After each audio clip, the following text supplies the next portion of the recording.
Oh, hey everybody. It's R.E.S. Gans from Literary Gladiators. Guess what? We're starting season 11 now. Isn't that pretty awesome? Let's get this thing started, shall we? Let's hit that music!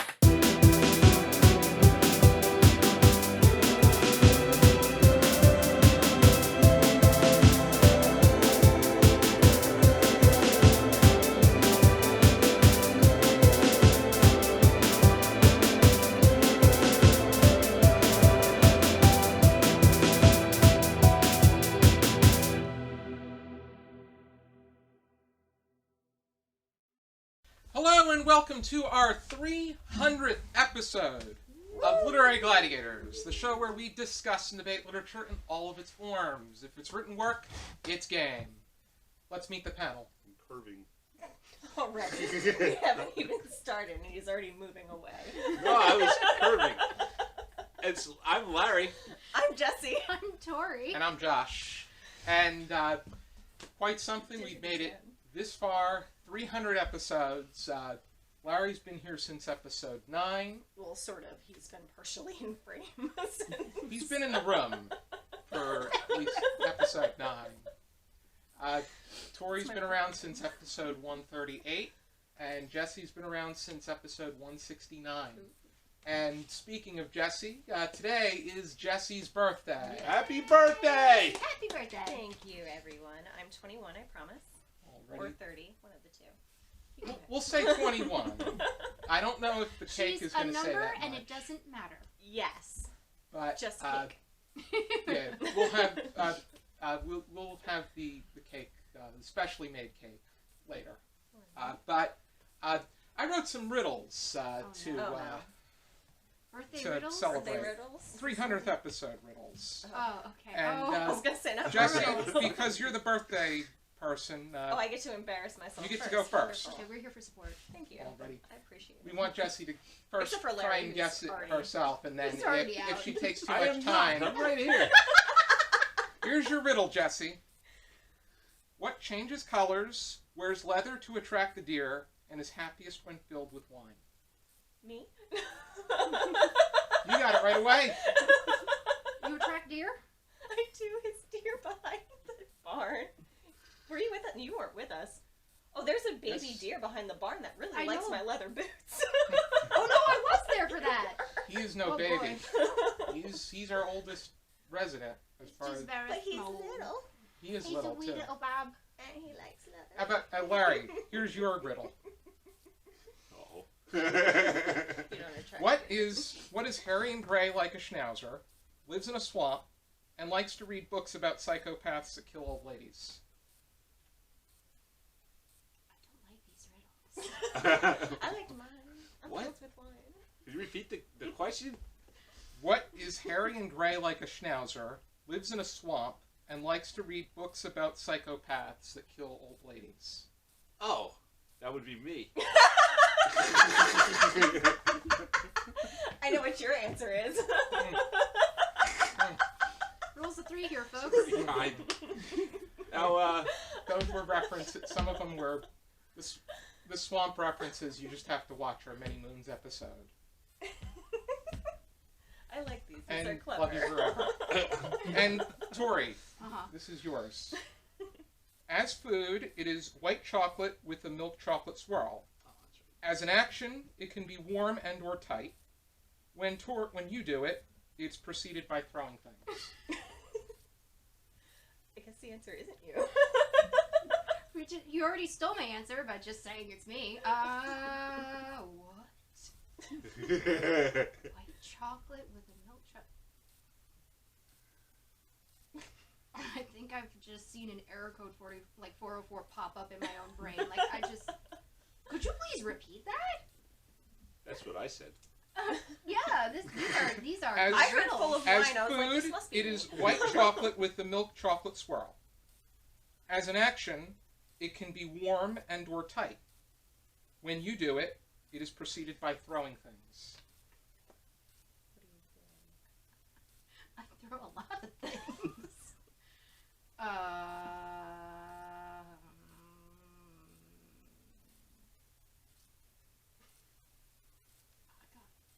I got nothing here, my dude. Anybody else want to guess? Somebody help me. Help. I don't know. What do I throw? I don't know. What was it again? It's warm and When it's a verb? I mean, As Do an you start action. things? As an action, it means what? It's warm and or tight. Warm and or tight.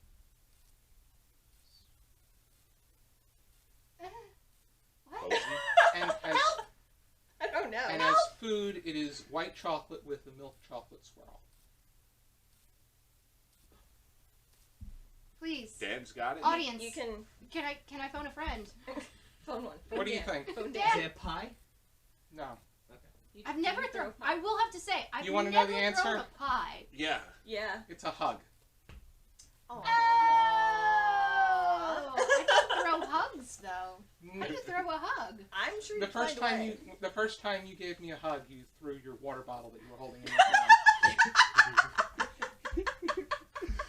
I just realized that you're calling me Shrek again. I totally forgot that. Sorry. Whoops. I remember things.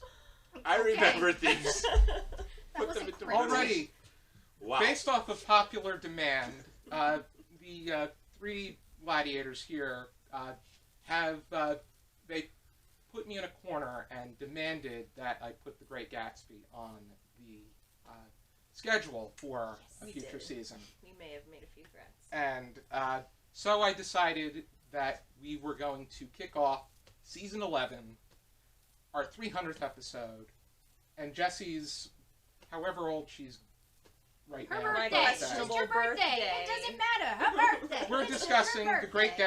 Gatsby by F. Scott Fitzgerald, and Jesi, you have the discussion started? I do. So, I kind of cheat a little bit. I did try to look for discussion ideas online. And I came up with, I know, I'm the worst, I'm sorry. What is Nick Carraway's role in the novel? His father's advice in the first chapter is whenever you feel like criticizing anyone, just remember that that all the people in this world haven't had the advantages you've had.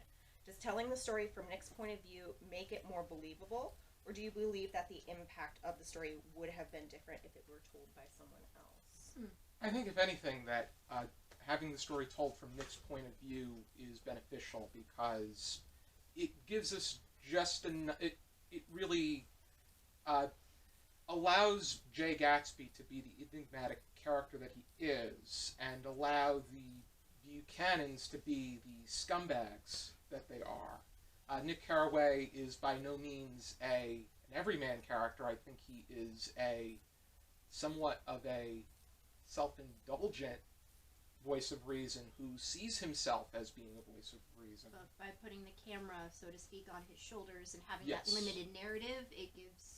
Now, do you Mhm. think Ability to his have- narrative is biased because he moved in next to Gatsby and met Gatsby prior to meeting Yes. the Buchanans? I think it's- Do you I think, it would've been it's the most different? unbiased of all possible narrators. Like, if it was going to be any of the other characters in the story, it'd have to be him to be the story that because it is. of how he's Mhm. involved. I agree It with would you. be a different story. It just yeah. kind of makes you wonder. It's like, what if he had met the Buchanans first and they were against Gatsby? Would he have Mhm. also been? Because you can kind of tell, like, throughout the story that he does paint the Buchanans. I mean, they are scumbags for sure. Yes, absolutely. But I feel like, he also agrees that they're scumbags, and Mhm. therefore they come across that way in his narration.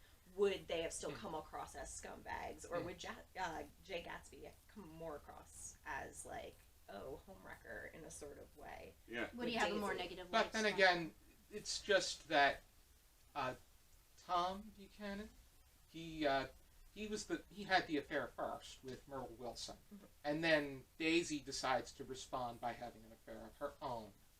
I mean, there's which- no doubt that they are, Yeah. like, not despicable, but they're human. But to your credit of, we meet Gatsby first, so we kind of get the chance to hear his side of the story, quote unquote, before the rest of it unfolds. So you get to see him as a human, even if you don't get to understand his mind or understand any sort of other Aspect backstory. about his life. Yeah, interesting but thing- you see him first. Yeah, The you see him interesting first. thing Just about there. Gatsby and about this book is that it is, by all means, and as much as you can possibly do, martyrize it. it's martyrized. Jay Gatsby, to me, he's lifted to such a high pedestal when in actuality he is not a very strong. He's like the wizard from the Wizard of Oz. Yes, He's a yes. man. You pull back that Yeah. curtain, and if you look at the books, his whole entire library is filled with books that are uncut, and he has all these different clothing, and it's opulence just for opulence sake. Like, it's not. Yes, again, he's a human being, and yes, he's not a very good human being in certain aspects, but like, to your point, yes, I feel like the way that things play out, like, it is a little bit biased. It's definitely biased. Yeah. But I think, it's the least, I still stand by it. I agree with you, possible. though. Yeah, absolutely. It's the least unbiased because he's a third party. He's very much like us. He's that window into being in the passenger seat of the entirety of what's happening. So, like, because he is that third party person who kind of comes in, he allows the rest of the audience into the story in a more organic fashion, which is always almost the silent protagonist. As organic as it can be, because and there are he's so many fortunate. coincidences Yes, in this yes. story that are just like, yes. He's no. fortunate enough to have the opportunity to be invited to one of Gatsby's parties as well. Which, on that topic, I think that one of the reasons that this book is martyrized the way that it is because of the parties and how it displays 1920s culture. Oh, yeah. There's one event, and it's interesting, but I wouldn't say it's not something. I didn't feel immersed in the. I didn't get immersed enough in what I expected out of Gatsby and what I think Gatsby has displayed itself as being on the long term. And it's interesting how he comes across Gatsby, who often does not partake in his gatherings. And if he does, he's very much in the shadows. The parties themselves. There was a quote that I could not help but writing down because it really, on page 41, I believe that on the first night I went to Gatsby's house, I was one of the few guests who had actually been invited. People were not invited. They went there. They got into automobiles which bore them out to Long Island, and somehow they ended up at Gatsby's door. Once there, they were introduced by somebody who knew Gatsby, and after that, they conducted themselves according to the rules of behavior associated with an amusement park.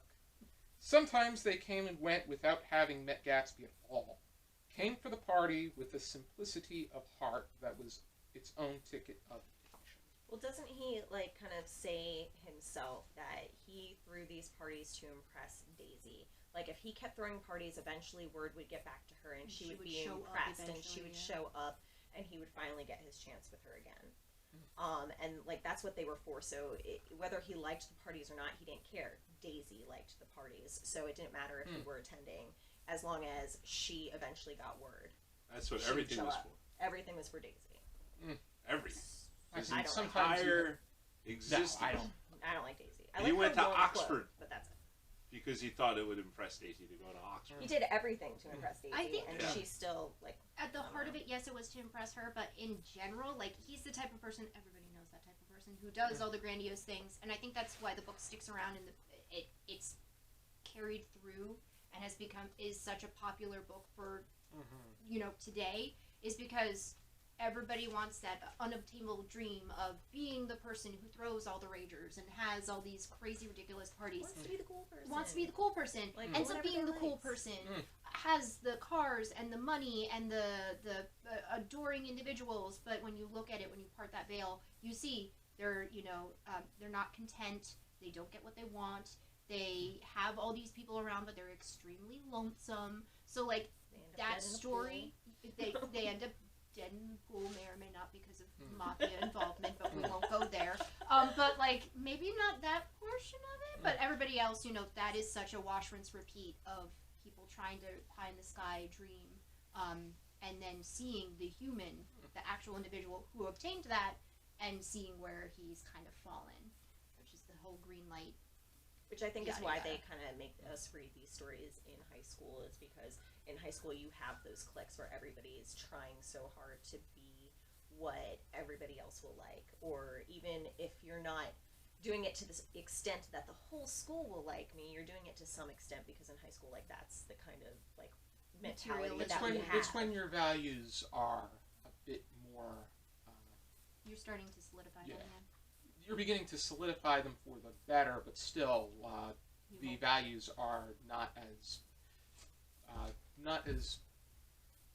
ideal as they should be. As far as cliques are concerned, it's the needing to belong. Right. Yeah, Yeah, it's about it boils identity. down- yeah. It's Yes. about establishing your identity. Establishing your identity so that others will see it in a more positive light, or more of a Positive or negative, genuine. Because he's not genuine. Gatsby is not genuine. Like, that's the No. whole crux of the matter. Is he's I not mean, genuine. this is what cliques Nothing about stand him. Yeah, but I'm just Yeah. saying that, you know, like, you Mhm. look at the type of people that are in this book, and all of them are false in one way or another. And this is just to prove the, like, evils of trying to be everybody's friend. Like, that's not going to fly. No. So you got to be true to yourself, and you got to be able to go out and achieve the things that you want, or else, you know, I guess you end up dead in a pool. Exactly No. my point before. If you're No. not who you are, you end up dead in a pool. Just Them's the facts. Yeah, I mean, I think what part of Is Gatsby's it my problem perfume? too. is it like he No, he did it just really again. wants to be. I haven't moved. You just did. You're layering. It's okay. Don't worry about it. I Continue. haven't moved. Let the tape show. We go back and look. We will. Did I move? I don't think so. See, you're paranoid. You I'd ra- shifted the chair. Let's did keep not. going. I'm more concerned about hearing what you have to say than Yes. whether or not you're We're going done. out at the scene. What were we talking about? Oh yeah, Gatsby. I think his problem, or one of his problems, is that he's got like this script that he thinks his life is going to follow, Yeah. that he's written himself, so that in a way he's like trying to author reality and That's absolutely what it is. the He's motivation of other disingenuine. people. Yeah, oh, it's He's absolutely disingenuous. Absolutely. But he's actually trying to write reality in his head and then expect it to unfold the way that that he has it in his head. I think we're all guilty of that at one point or And another. his ex- Not to that extent. But not to and the his nth expectations degree, are but way yeah. too high. too. Yes. Yes. They're ridiculous. And It's like, who's Tom Buchanan in the world in the mind of Gatsby? You know, he's Peon, yeah. he's an obstacle. Yes, You he's know? nothing more than he's not even a person. He's an obstacle. But I think that's what makes Gatsby such a iconic character, and the book itself a very iconic book, because he gets to be that bigger than life character, and it's kind of the higher the ladder, you know, up on the ladder, the you know, more dramatic the fall. So like that kind of is that cautionary tale of like, don't. I go think looking his back obsession and with Daisy has a lot to do with it too. I mean, he buys a house that's directly across the water from hers and goes and stands out at the dock supposedly every night and stares at the stupid light on her house. And I think that obsession turns into the problem personality that he kind of has. I mean, he has at the end when they're all in New York, how he stands there like, Daisy loves me and not you. And it doesn't even occur to him at some fact that, hey, you know, she married this man at some point because she loved him. She has a daughter with him. Like, exactly. And it's like, and it doesn't even seem to occur to him, but because he's so obsessed with her and having her, Yeah. that it's like, it's almost like Daisy isn't even a person. Yeah, she becomes this She became an object. object that he needs to own, just like all of the other things that he Again, owns yeah, and it's shows just off. objects. Yeah, it's just things. And on the topic of Daisy, I think anybody that says that this is a feminist work is absolutely wrong. Oh no, there's no. Because, to me, Daisy trying to match the score with Tom is almost like the way that it takes place. It's like in Swiss terms, rolling that large wheel of cheese up the mountain, and then just giving up I've before never you heard get to that the top. version of it. I've heard the boulder. Sisyphusian, yeah. I've heard I've the heard Kind of parable like of the myth of Sisyphus, Sisyphus, but in other terms, the fact that she runs all the way, she runs right back to Tom, who's clearly a cheater. Well, I'm not a very big fan of Daisy to begin with. I know some people can say like she's a victim, and yes, in a way she is a victim of the whole entire events that transpired. but she doesn't do anything to help herself. She No. allows Jay Gatsby to fawn over her and dote on her and do all of these things, and she's Instigate, I aware of it. guess. Yeah, so she's an instigator, she's a pot stirrer, and then she knows that, like, Tom is her rock steady, you know, quote unquote. So, like, she has both of those sides. It's fun to be, you know, wanted and needed, and being able to play both sides. Right. You know, and I think she's And as using far as Gatsby too. Oh, Yeah. absolutely, yeah. Yeah, she's And as trying far as to, the driver's concerned, she reminds me of Apollinio Vitelli from The Godfather. Okay. I don't remember. That was Michael Corleone's first wife. Oh, Who was she went, in the movie? she was very interested about learning how to drive, and it was when she got in the car that the car bomb intended for Michael Corleone went off. Oh, okay. Spoiler. You're right, spoiler. We have to add that down at the bottom. This movie's like 40 years old. Somebody But she has that. Apollinio Vitelli was somewhat of an airhead in the Godfather Well, movies. that's such and- an easy trope Yeah. to manifest and be, you know, Yeah. the taking control because little women can't drive, and there was that kind of whole thought process. But she was such a vacuous character. It kind of just proves the point of, like, she couldn't even take control of her life for that amount of time. And then So- when you put her behind the wheel it was her lack of.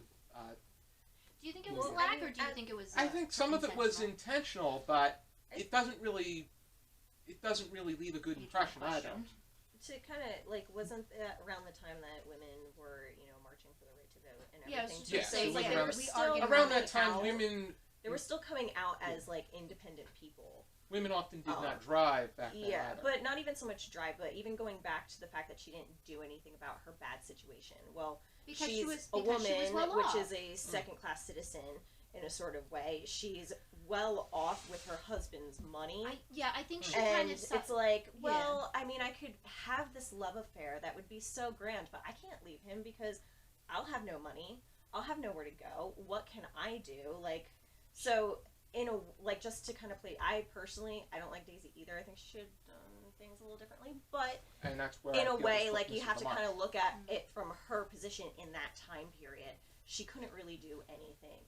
I think this is where, like, I can see both sides of the argument of she was pigeonholed versus, like, she allowed these things to happen. And I think even within being in the realm of looking at the time period and taking the time period and using that as context, she was still a largely prominent enabler in the story.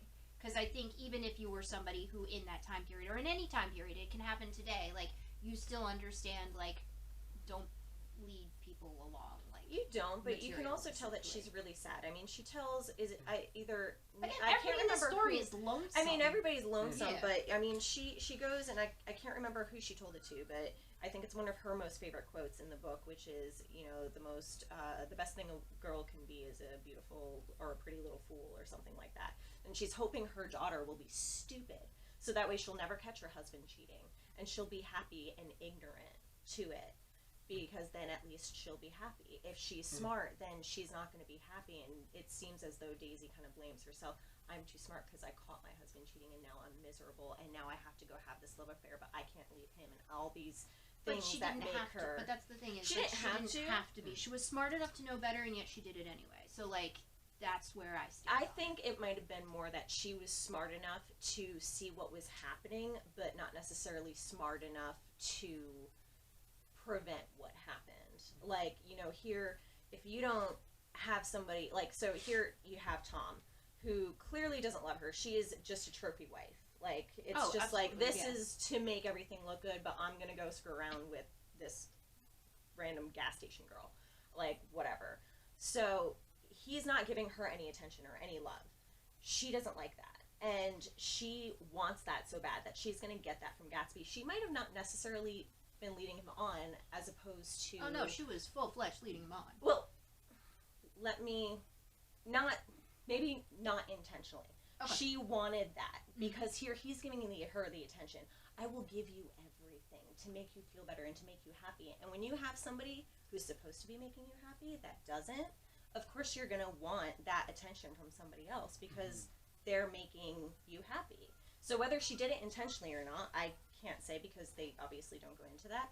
But when you look at it from the fact that I caught him cheating, I'm mad, he's not giving me the attention, but he is. Sure, it sparked this whole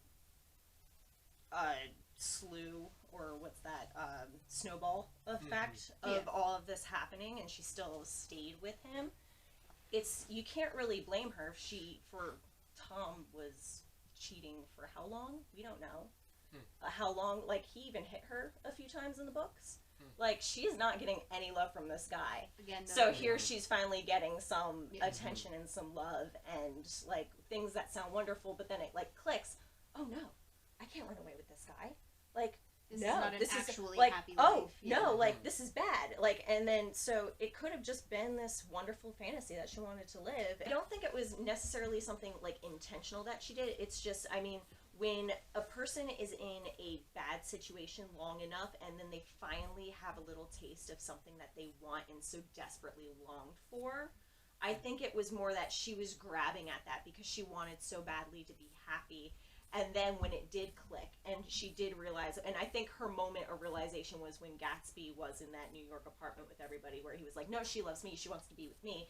And she was like, nah, hold on a second. She saw the real him coming through. Yeah. Yeah. Okay, I see where you're And coming not even so much the real him. It was that moment of hesitation, like, I don't know if I can leave my husband. Because, again, she married him for a reason. Well, she's very, and she's very flighty, and she's very, like, hesitant about everything she does. I mean, ultimately she ends up with Tom, but I think it was that moment that she realized she was grasping. Yeah, because she and Jay are just happiness. She and Jay are very, very similar. They're very materialistic. They're very impulsive with searching for wanting that happiness, just like that. So I think when he started being impulsive, saying, she loves me, she's going to be with me, yada, yada, yada, whatever, that whole song and dance, she saw, like, oh no, this is not a sturdy relationship, and flopped back to Tom, because Tom had all of the, had the white picket fence, scenario. And there's also that air of comfort too. Like, this might be, I don't want to say a bit of a reach, but a lot of women stay in relationships they're not happy with because it's comfortable.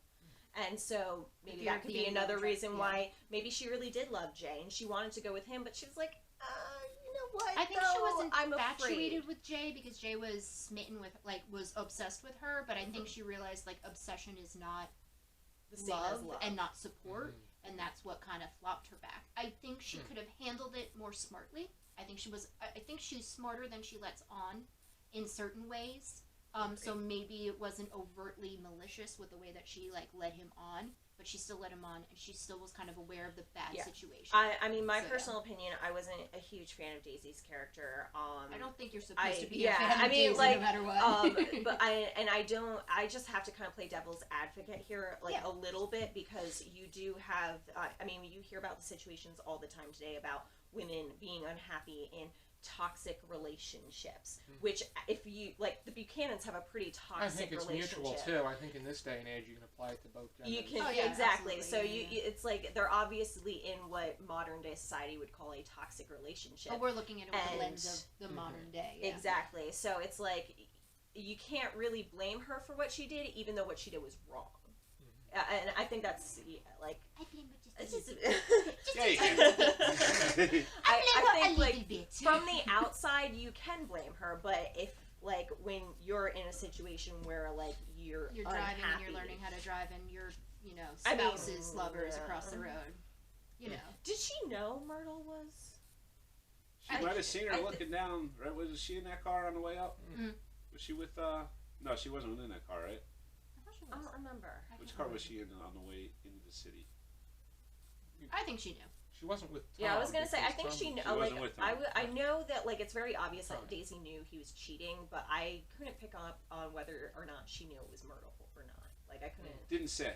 Yeah, that's why I'm like, did she know it was Myrtle? So did she do it on purpose, or was it pure coincidental accident that this book seems to have a lot of? I think that's where that's where the idea. Well, it wasn't really coincidental because Myrtle recognized the car and was running to the car. But that's, I don't know, but it was like, it just so happened to be Daisy driving the car, and oh my gosh, she killed her husband's lover. Gasp. He got away with it. Like, and got away with it. So, I don't know. I feel like this book was a little flawed in the sense that it just had so many coincidences that it wasn't like it's like now.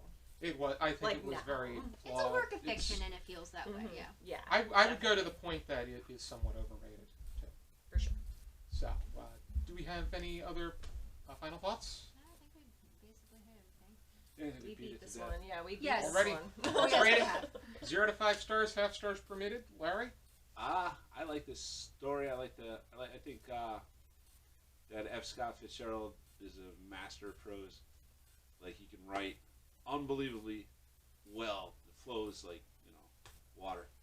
So I also, when I read it the first time, I liked it a lot better than when I read it the second time. So I'm gonna downgrade it to a 3.5. I'm also gonna go with a 3.5. I've read this book probably. I think this is like maybe the 4th time I've read it. I enjoy reading it. It's a quick read. You can finish it very quickly. But I don't know. I find just the obvious coincidences to make things go the way it's like I don't like it bugs me just It just a tiny happens. bit, and it's like There's no, it just no, happens. this isn't organic. This isn't natural. This is obviously a writer playing God here going, okay, this obviously happens, like, no. So that's the only thing that kind of brings it down for me overall. I like the story, and I agree, F. Scott Fitzgerald is a excellent writer. Yeah, I think that's what's going to save it from a 3.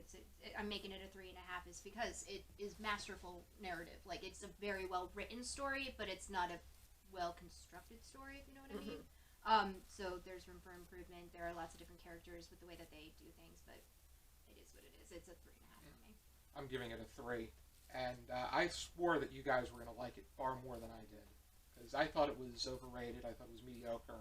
I think... See, I loved it in high school, and then I read it again, and I was just like, See, I was the opposite. I hated martyrized. it in high school and loved it the second time I read it, which brought me to reading it another time. And I was like, I can enjoy this. I wasn't a fan of any of... I didn't like any of the characters in my mind. I thought they were all... It's like Giovanni's Room, where everybody was either a scumbag, a fake, or self-indulgent.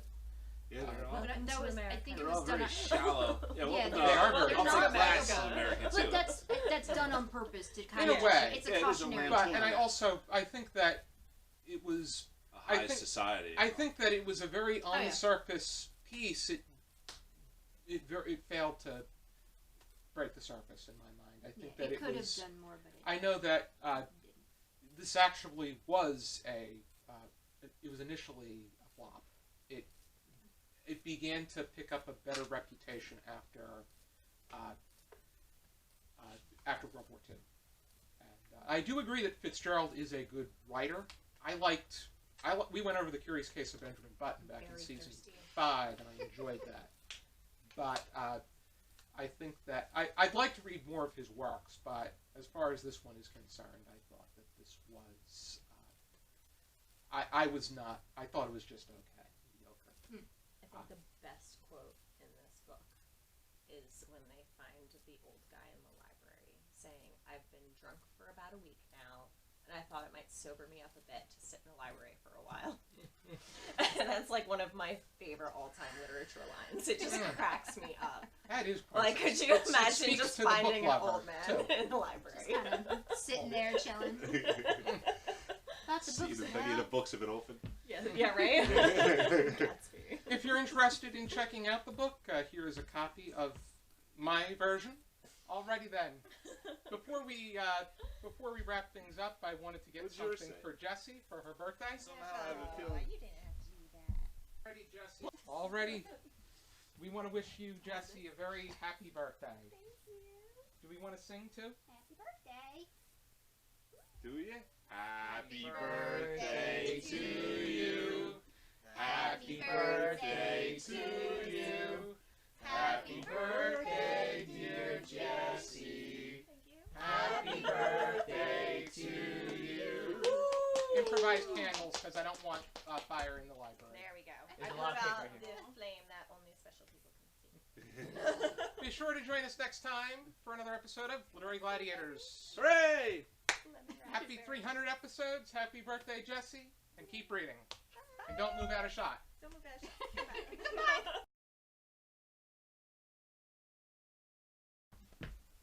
Ooh, cha cha cha, choo choo cha cha, choo cha. Hold on, I can do it better.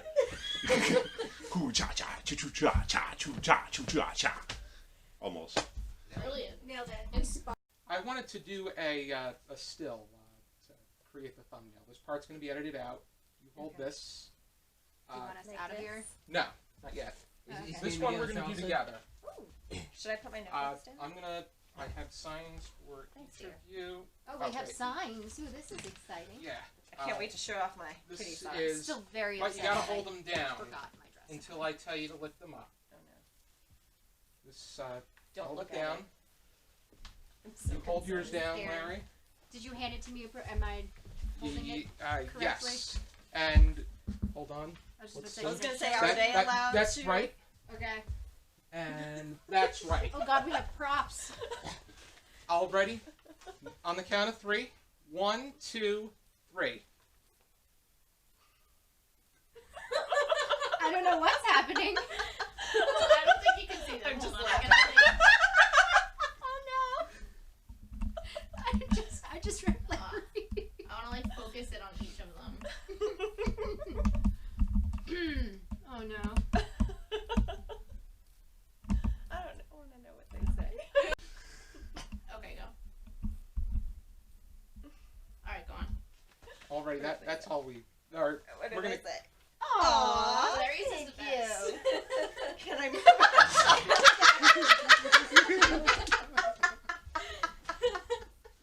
You're such a jerk. You need to understand. Here. You're like That's seasoned. fair. I don't want. Happy birthday, Jesse. Let's see, that's nice. What's yours say? I just had book. His said happy 300 episodes. Mine said happy birthday, Jesse. And yours Oh. is You wanted to get out of the shot so clearly. That We is didn't even funny. start filming, and he goes like this. You know? Like- Josh, you are the bane of my existence.